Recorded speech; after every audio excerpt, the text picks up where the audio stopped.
এসো বাবা, এসো। থাক মা, থাক। বেঁচে থাকো বাবা।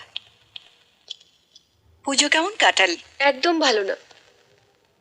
ও তো পুজোর 4 দিন বাড়িতেই ফেরেনি, দিন রাত প্যান্ডেলে বসে মদ গিলেছে।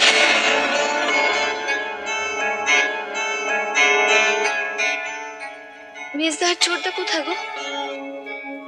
মা একটু সরো। কেমন আছিস? কেমন আছি? আরে থাক থাক। কি হলো?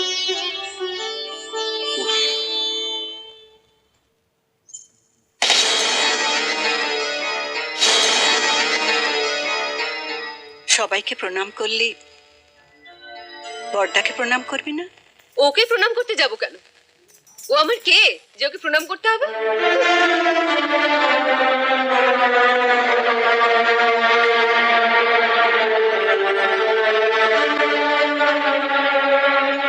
মহালয়ার দিন রাতে তোমার বড় ছেলে ওই অটোওয়ালা ওকে ধরে এমন মার মেরেছে।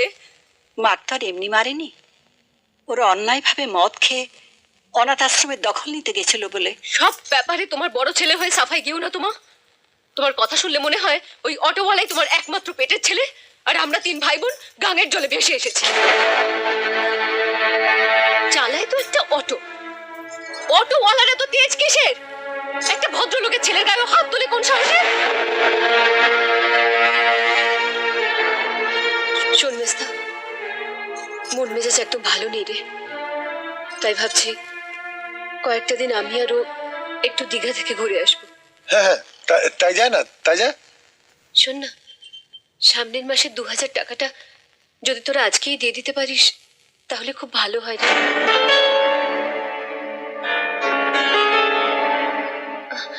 আমি জানি তোদের খুব অসুবিধা হবে, এই পুজোর আগেই 2000 টাকা দিলি, তার উপর আবার আমার শাড়ি, আমার শাশুড়ির শাড়ি, ওর জন্য জামা প্যান্ট, এগুলো কিনতে তো তোদের অনেক খরচা হয়েছে। কিন্তু দেখ না, তবু যদি পারিস।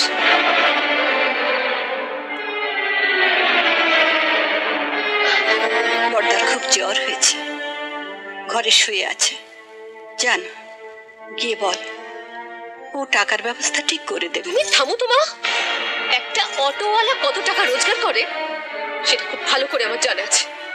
আর তাছাড়া আমি কিছুতেই ওই জানোয়ারটার সামনে গিয়ে হাত পাততে পারবো না। আমি ওকে আমার দাদা বলে মানি না, মানি না, মানি না। এই মুখ দিয়ে বড়দার সম্বন্ধে আর একটাও বাজে কথা বলবি না রনু, তাহলে তোকে সারা জীবন চোখের জল ফেলতে হবে।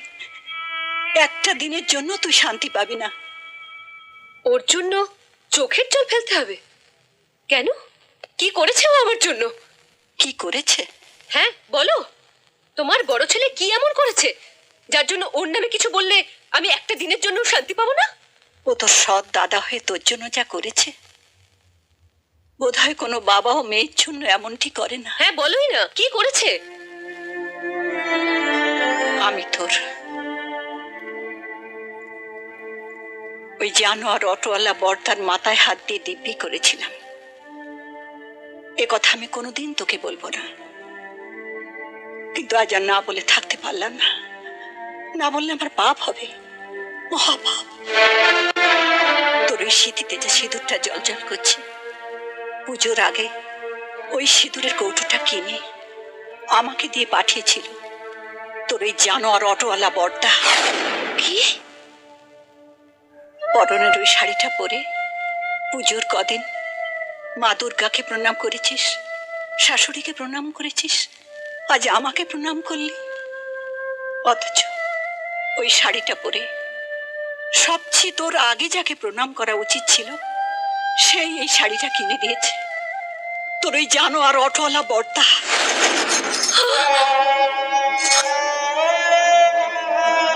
পুজোর তত্ত্ব পাঠাবার জন্য পুজোর কদিন আগে থেকে ওর 5টায় অটো নিয়ে বেরিয়ে রাত 12টা 1টায় বাড়ি ফিরেছে তোর এই জানোয়ার অটোওয়ালা বড়দা। শুধু তোর জন্যে, শ্বশুর বাড়িতে তোর মান থাকে তার জন্যে। পুজোটাও শেষ হলো, ও বিছানা নিল। কত করে বলছি হেমন্ত ডাক্তারকে ডেকে আনো, কিছুতে রাজি হচ্ছে না। বলছে গরিব অটোওয়ালার রোগ এমনিতেই সেরে যাবে, ও ডাক্তার লাগবে না, ডাক্তার লাগবে না।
এই 2000 টাকা আমি তোদের জন্য রেখেছিলাম।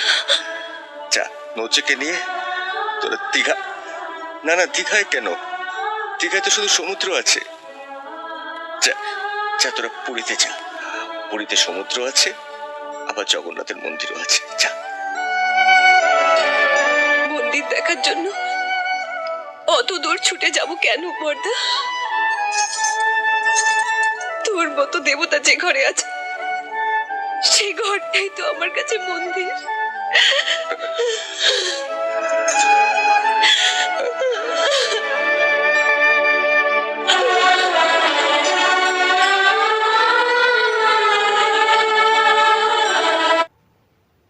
পুরো ভিডিও দেখার জন্য অসংখ্য ধন্যবাদ। আরও এরকম ভিডিও পেতে গেলে চ্যানেলটিকে সাবস্ক্রাইব করে রাখুন, পাশে থাকুন, বেল আইকনটি ক্লিক করুন।